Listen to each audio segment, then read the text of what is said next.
बबन को अपनी पत्नी सुखिया के कत्ल के इल्जाम में यह अदालत दफा 302 के तहत सजाए मौत देती है।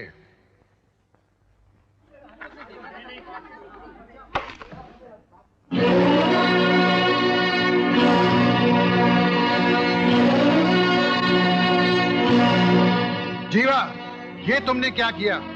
वही जो आपने किया था। फर्क सिर्फ इतना है कि आपने यशपाल सिंह को अदालत से बाइज्जत रिहा कर दिया था और मैंने उसे जिंदगी से बाइज्जत रिहा कर दिया।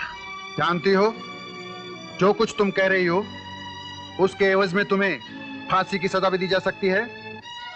मैं फांसी के फंदे को मंगलसूत्र की तरह गले में प्यार से पहनूंगी। मेरी आपसे एक विनती है जज साहब, जिन सुहाग के कपड़ों में विदा होकर ससुराल गई थी, उन्हीं कपड़ों में मुझे फांसी देने का हुक्म दिया जाए।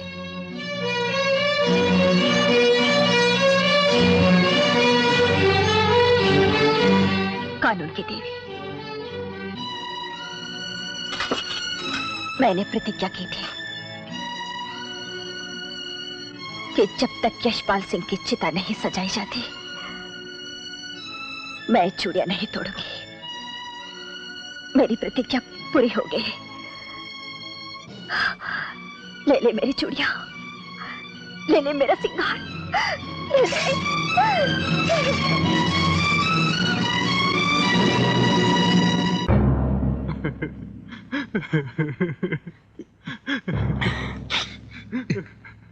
लगता है बड़े मालिक नहीं आएंगे। पंडित जी। ओम तत्सद्ये ब्रह्मोदितीय प्रार्दे श्री श्वेत वारा कल्पे जम्बू दीपे। बड़े मालिक आ गए।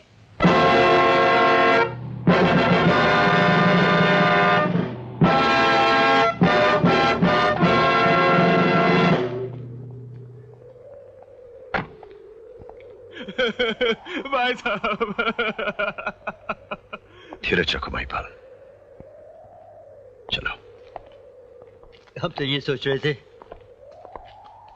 पता नहीं आप वक्त पे आ भी पाएंगे कि नहीं। भाई यशपाल सिर्फ मेरे बड़े भाई ही नहीं, बल्कि मेरे पिता समान थे। मैं कैसे नहीं आता।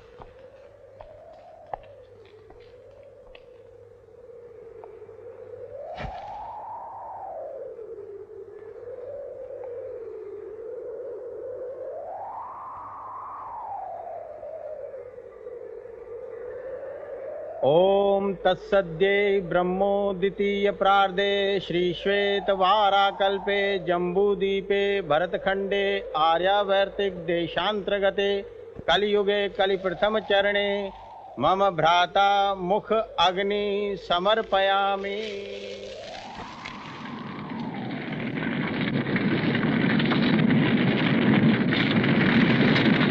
हमारे भाई की जिसने हत्या की है उसे एक बार जरूर देखना चाहूंगा।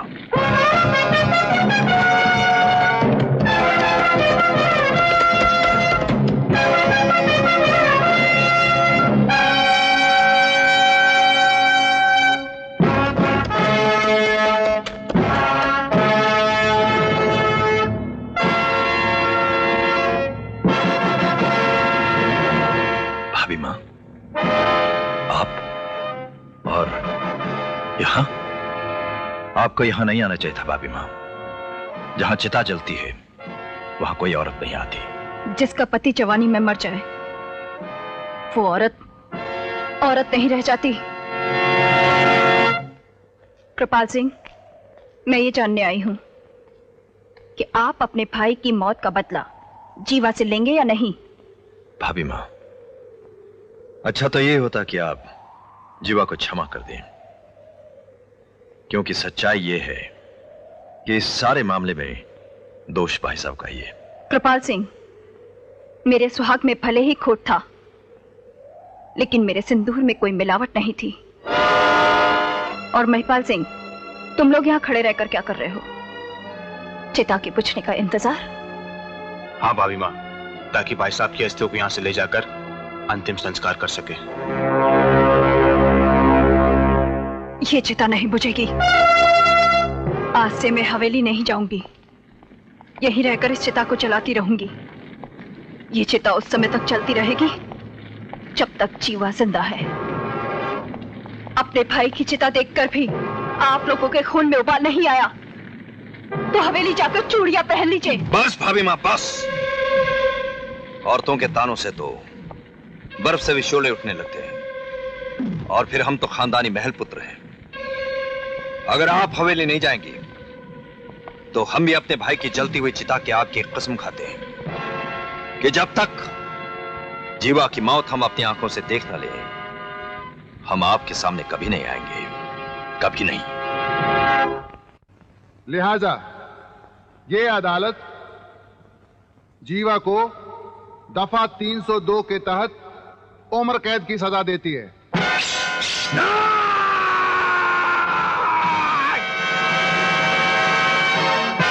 सजाए मौत होनी चाहिए इसे। छोड़ दो मुझे, छोड़ दो।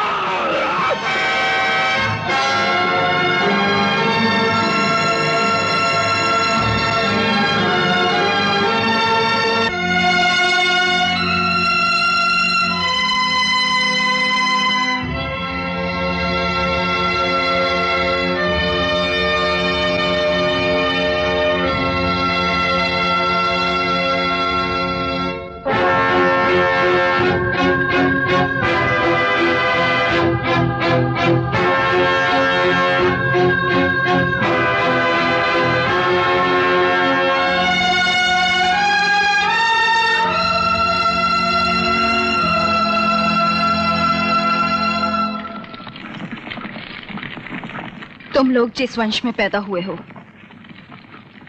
उस वंश के लोग मौत से आंखें मिलाकर बात करते हैं। फिर आज तुम लोगों की आंखें झुकी हुई क्यों हैं? आप चिंता मत कीजिए भाभी माँ, वो जेल में अपनी सजा पूरी नहीं कर पाएगी, उससे पहले ही मार दी जाएगी। मरना तो एक दिन सबको है, लेकिन मुझे उसकी मौत से पहले चाहिए। भाभी माँ ठीक ही कह रही थी कि उसे अदालत ले जाने से पहले काट देना चाहिए था। सांप तो घुस गया बिल में, अब लाठी पटकने से क्या फायदा। पोजीशन ये है कि जीवा जेल में है, अब हमें जो कुछ भी करना है बड़े सोच समझ के, बड़े आराम से करना होगा, समझ गए? प्रशांत, बताओ भाभी माँ के सामने क्या चीज जलती है? आग। आग नहीं, हमारे खानदान के नाम पर जलता हुआ दाग है, जिसे जल्द से जल्द किसी भी कीमत पर मिटा देना होगा।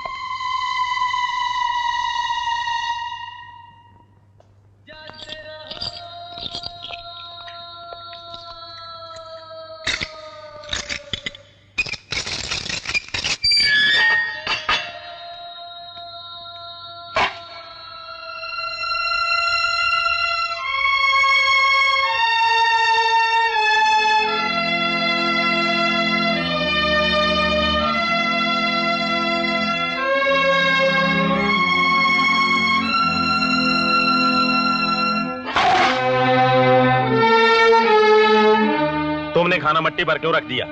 मट्टी खाओगी क्या? ये बदन किसका है? मिट्टी का।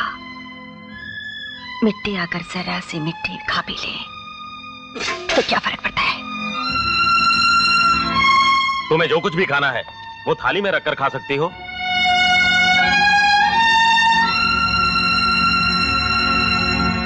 ये थाली खाने और मुंह के बीच का दलाल है, और मुझे दलालों से सख्त नफरत है।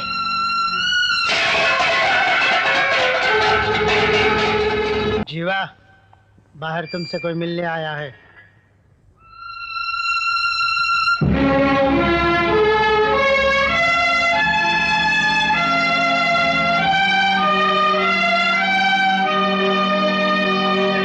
मैं ठाकुर यशपाल सिंह की विधवा हूँ। पाए लागो बड़ी मालकिन। जीती रहो और मरो भी तो मेरी दी हुई मौत से मरो। मैं तो उसी दिन मर गई थी बड़ी मालकिन, जिस दिन मेरा सुहाग मिट गया था। नागिन काटने के बाद फन झुका लेती है, फिर भी उसे छोड़ा नहीं जाता। कृपाल सिंह के बारे में सुनकर तुम बहुत खुश होगी। मैं तुम्हारी उन्हीं खुशियों को डंक मारने आई हूं। याद रख जीवा, कृपाल सिंह के जेल चले जाने से सिर्फ इतना हुआ है कि तेरी मौत का समय कुछ टल गया है। मैं जिस आग से चल रही हूं, तुम्हें भी उसी आग में जलना होगा। मैं कभी नहीं चल सकती। ऐसी क्या चीज है तू? एक विधवा स्त्री उस मोमबत्ती की तरह होती है जिसमें धागा नहीं होता, और ऐसी मोमबत्ती आग से पिघल तो सकती है लेकिन जल नहीं सकती। क्या अपने बेटे को जलता हुआ देखकर भी नहीं जलोगी? लेकिन इसमें मेरे बेटे का क्या कसूर है? और मेरी कोख का क्या कसूर था जो वो बांझ रह गई? कुछ कसूर आपकी कोख का भी है बड़ी मालकिन। मैं तो सिर्फ एक रात के लिए अपने पति के साथ रही, लेकिन आप तो 5-6 साल अपने पति के साथ रही। फिर भी आप जिया! मेरी आपसे एक विनती है बड़ी मालकिन, जिंदगी में कभी एक मां से टकराने की कोशिश मत कीजिए, वरना वो आप पर भारी पड़ जाएगी और आप हार जाएंगी। जीवा, तेजेश्वरी ने आज तक हारना नहीं सीखा। तुम जानती नहीं, मेरी हैसियत, मेरी औकात, मेरी शक्ति के सामने तुम जैसी मामूली माओ की कोई हस्ती नहीं। और आप ये नहीं जानती, रेगिस्तान चाहे कितना ही बड़ा हो, उससे ज्यादा वजन उस मुट्ठी भर मिट्टी का होता है जिसने किसी पौधे को जन्म दिया हो। जीवा, अगर तूने बच्चे को जन्म दिया है तो मैं मौत को जन्म दूंगी। सुन ले, तेरे बच्चे की मौत तुझसे पहले होगी, तुझसे पहले। ऐसा कभी नहीं हो सकता। फानूस बनकर जिसकी हिफाजत हवा करे, वो शमा क्या बुझेगी जिसे रोशन खुदा करे। शेर और हकीकत दोनों में बहुत फर्क होता है जेलर। ये हकीकत भी है, हवाएं चिरागों को बुझा देती हैं और कभी चिरागों को जलाने में मदद भी करती हैं। ये नजारा देखेंगे आप तो मेरे जेल के अंदर आइए और देखिए वो सारी कैदी औरतें जो दूसरों की जिंदगी बुझा कराई हैं, वो किस तरह मुन्ना की जिंदगी को अपने प्यार से सींच रही है। Honourable members on the dais, भाई और बहनों, आजकल हमारे देश में लॉ एंड ऑर्डर की हालत दिन ब दिन खराब होती जा रही है। खून खराबा, मारकाट बढ़ता ही जा रहा है।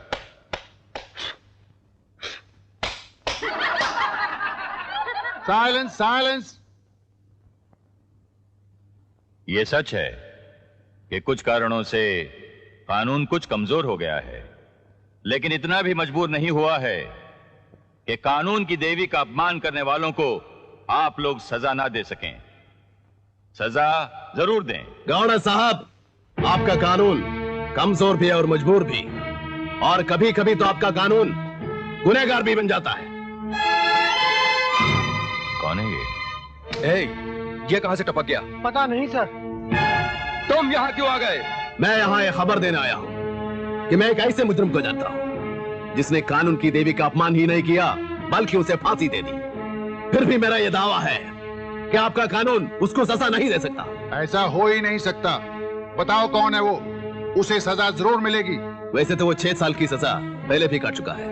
फिर तो वो बड़ा खतरनाक मुजरिम है। हाँ हाँ, बहुत खतरनाक मुजरिम है, और उसकी उम्र सिर्फ 7 साल है। उसका नाम है मुन्ना, जिसका दूसरा भयानक जुर्म यह है कि वो अपनी मां जीवा से बहुत प्यार करता है। यहां जो भी लोग मौजूद हैं कानून की रग रग से वाकिफ हैं। मैं आप सबसे एक सवाल पूछना चाहता हूं, बताइए, कानून की मूर्ति बनाने वालों ने कानून के लिए किसी देवता की मूर्ति क्यों नहीं बनाई? बताइए क्यों नहीं बनाई? उसने कानून के लिए देवी की ही मूर्ति क्यों बनाई? पता नहीं। देवी की मूर्ति इसलिए बनाई गई कि कानून बनाने वाला यह जरूर चाहता होगा कि कानून एक मां की तरह हो जिसमें ममता हो। इसीलिए गवर्नर साहब, उसने मूर्ति का रंग काला पीला नहीं बनाकर दूध की तरह सफेद बनाया। लेकिन आपके कानून में न मां है, न ममता है, न दया है, न इंसानियत है। या तो जोड़ दीजिए इन शब्दों को अपने कानून की किताबों में, या फिर तोड़ दीजिए इस मूर्ति को और बना डालिए इसकी जगह किसी राक्षस की मूर्ति। निकालो इसे यहां से। इसे यहां पर किसी ने नहीं बुलाया। ये यहां पर आके कानून का अपमान कर रहा है। कानून से इंसाफ मांगने वालों को जो अपनी ताकत से दबाते हैं, दरअसल कानून का अपमान वो करते हैं। Don't touch me, I am also a gazetted officer, I know law better than you. देखते क्या हो, अगर प्यार से नहीं चाहता तो धक्के मार के निकाल दो। ये मेरा ऑर्डर है। गवर्नर साहब, अगर कानून कुछ न करे फिर भी ना मुन्ना को कुछ फर्क पड़ेगा, ना ही कानून को। नहीं, ये गलत है। गवर्नर साहब, शरीफ आदमी जुर्म नहीं करता क्योंकि वो जेल जाने से डरता है, लेकिन मुन्ना जो जेल को ही मां का घर समझता है, कानून के पास उसे डराने के लिए कुछ नहीं है, इसलिए वो मुजरिम बना तो बहुत बड़ा मुजरिम बनेगा। आज तो उसने कानून की देवी को घर के अंदर फांसी दी है, लेकिन अगर उसे मां नहीं मिली तो बड़ा होकर एक दिन चौराहे पर कानून की देवी को फांसी दे देगा और इसका जिम्मेदार होगा आपका कानून। मैं पूरी कोशिश करूंगा कि कानून को किसी के जुर्म का जिम्मेदार नहीं बनने दूं।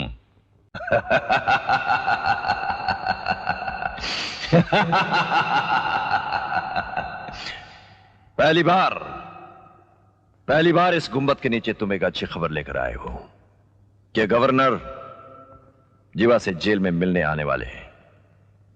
हो सकता है कि उसके बच्चे पर तरस खाकर वो उसे रिहा भी कर दें।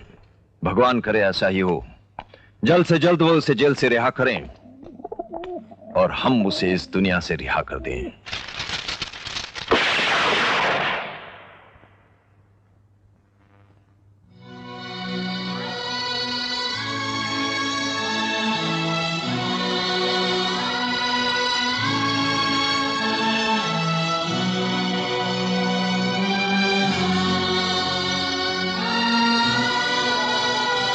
तुम्हारी फाइल पढ़ी, उससे मालूम पड़ा कि तुम आदतन मुजरिम नहीं हो। तुम्हारा जेल रिकॉर्ड भी अच्छा है। तुम्हारे मुन्ना से भी मिल चुका हूं मैं। इन सब बातों को मद्देनजर रखते हुए मैं समझता हूं कि तुम्हारी सजा माफ हो जानी चाहिए। आओ मेरे साथ।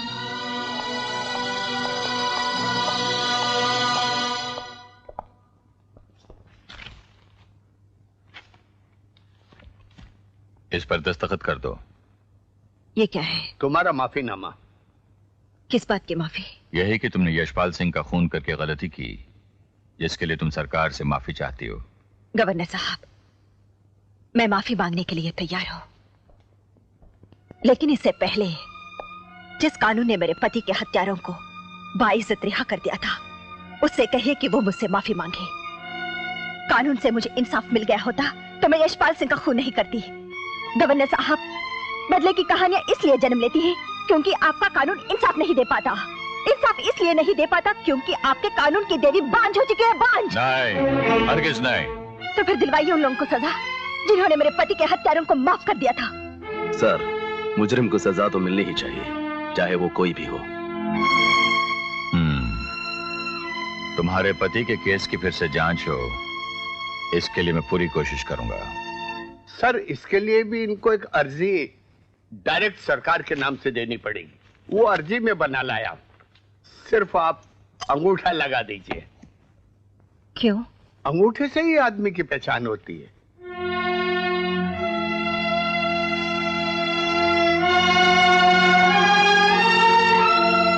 ये क्या किया तुमने? एक स्त्री की पहचान उसके पति के नाम से होती है। अगर मेरी ये पहचान आपको पसंद नहीं आई तो फाड़ दीजिए इस कागज को। नहीं चाहिए मुझे माफी। ठीक है, ठीक है।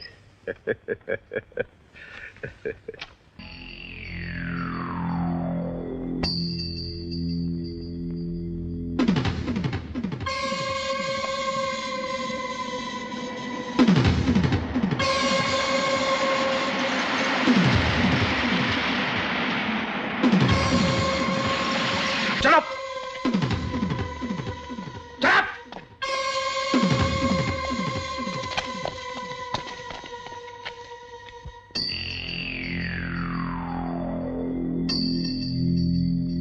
मान दो इसे।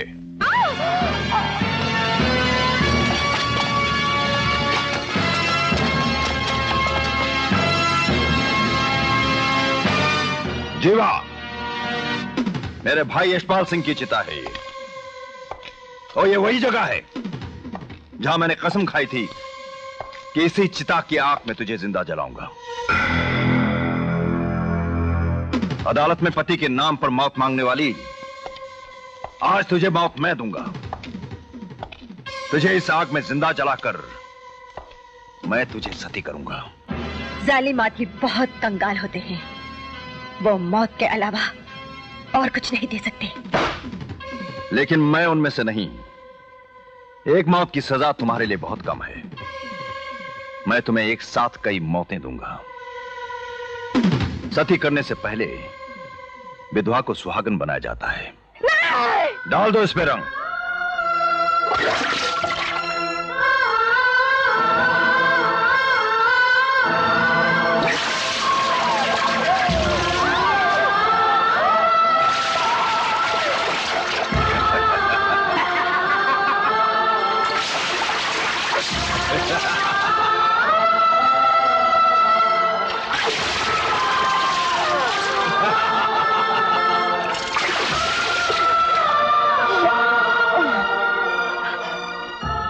मुझे बेशक जला दे, मार दे,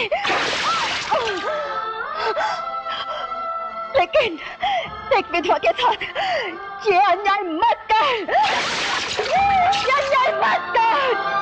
और डालो।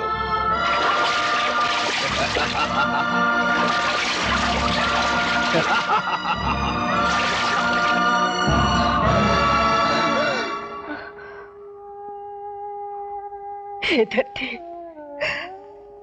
तुम माँ की छाती की तरह क्यों है? कितना अच्छा होता कि माँ की आंचल की तरह होती, तो आज मैं तुझ में समा जाती, आज मैं तुझ में समा जाती।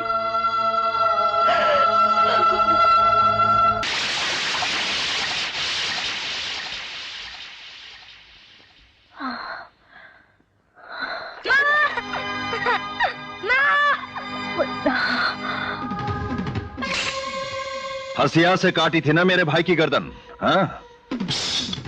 अब मैं तेरे बेटे की गर्दन इस तलवार से टुकड़े कर दूंगा। नहीं, मैं ऐसा नहीं करने दूंगी। करो कोशिश। ना तू पहले इसे तोड़ पाई थी, ना अब तोड़ पाएगी। पहले एक विधवा पत्नी कोशिश कर रही थी, जिसे तुम देख रहे थे। अब ये माँ की शक्ति देख। तो दिखाओ माँ की शक्ति, दिखाओ।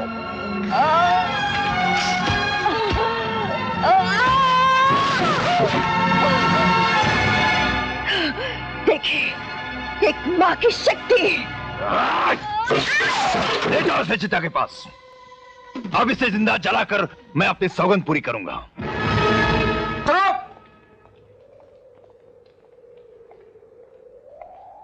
अच्छा हुआ आप दोनों आ गए। फांसी के वक्त भी आप दोनों मौजूद रहते हैं। डॉक्टर साहब वक्त बताते हैं और जज साहब उंगली उठाकर जेलर को इशारा करते हैं, फिर वो फांसी पर लटकाने का हुक्म देते हैं। वो मौत का तमाशा तो आप लोगों की मर्जी से होता है, लेकिन आज की मौत का तमाशा मेरी मर्जी से होगा। भैरव!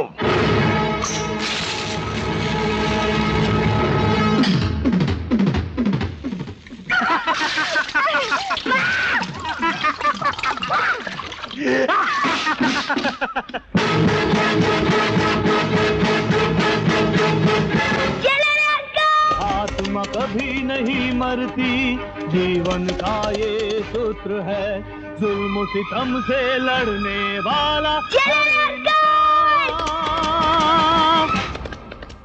धरती पुत्र है, धरती पुत्र है।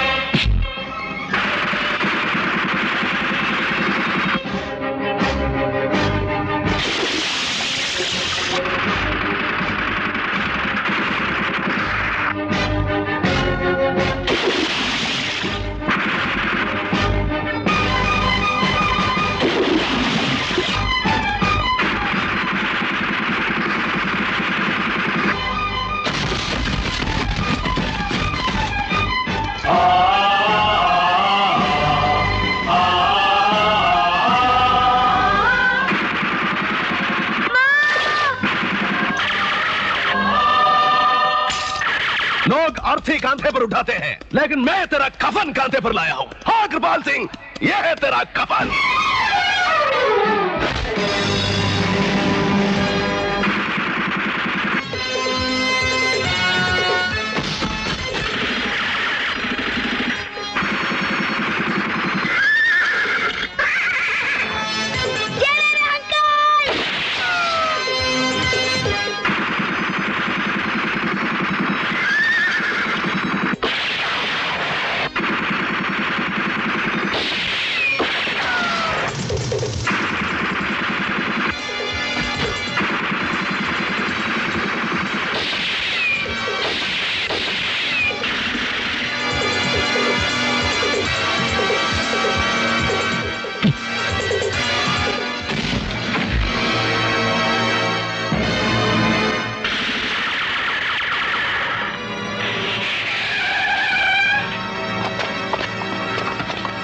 आप लोग इस तरफ जब जाइए, फॉलो मी।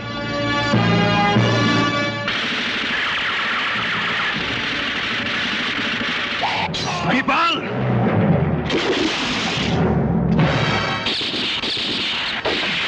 प्रशांत, रोको पुलिस वालों को। हाँ।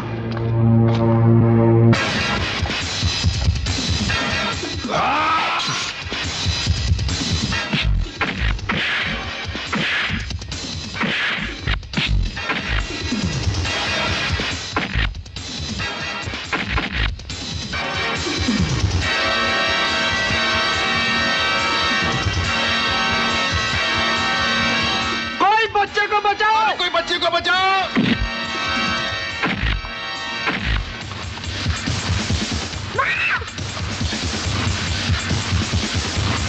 माँ,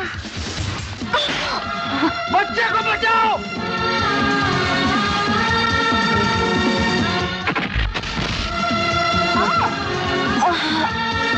Save him! Save him!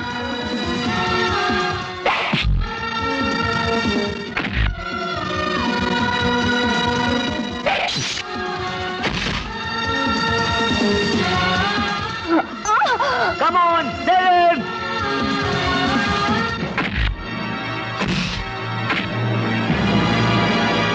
जाना! कृपाल सिंह जिंदा रहा तो बच्चे को मार ही डालेगा। छोड़ना मत। हाँ, उसे छोड़ना मत। उसे छोड़ना मत।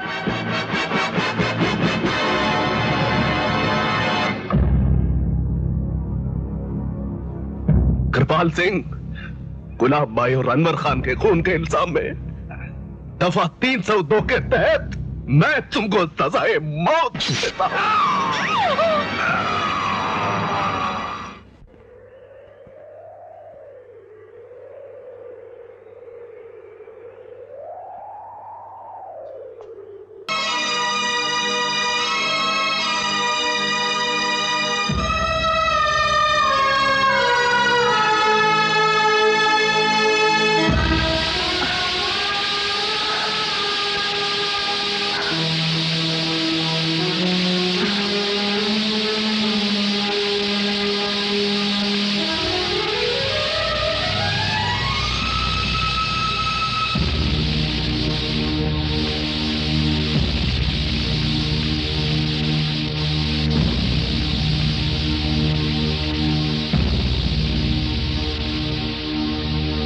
अनहोनी को होनी